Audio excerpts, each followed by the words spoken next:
waking up and having to go to work, you know, paying bills and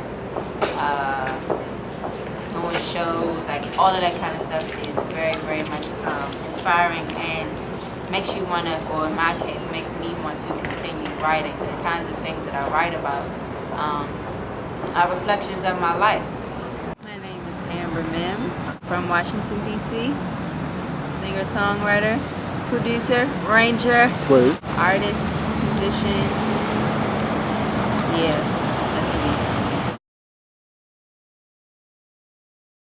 I went to school here in D.C. I went to Duke Ellington, and then after leaving Duke Ellington, I went to school in New York called the New School University.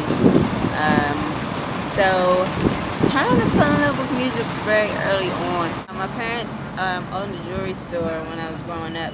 They also owned like an arts building where there were a lot of different types of artists basically making a living off of their art. So of course, with any type of artist, whether it be a visual artist, a poet, music is always the center of their creative being. So a lot of music was played in those buildings.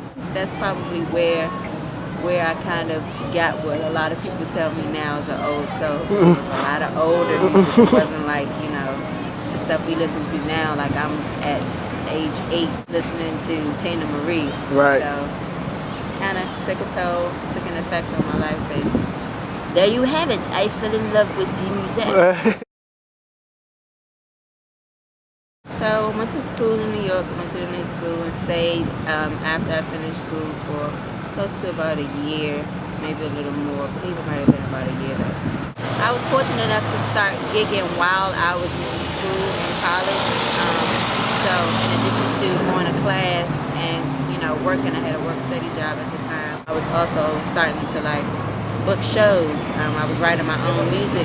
And my homegirl, Ra, was actually going to school right over in Jersey. And we both knew each other, of course, from D.C. and wrote music and stuff together. Hang, chill, was really good friends in D.C. And both of us went to school up north. So I was like, well, we might as well start trying to really take this thing to the next level. Right. We started booking shows together. I would do some other stuff on my own that was a lot more jazz-oriented and started, infusing my own original music into those shows and started to get comfortable with really performing my own music.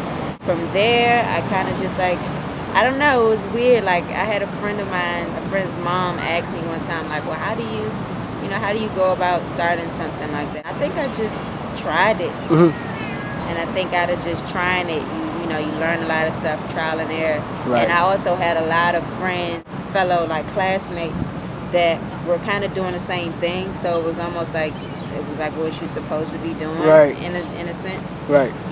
So I don't know, it was weird to say, but it kind of came a little natural. Right.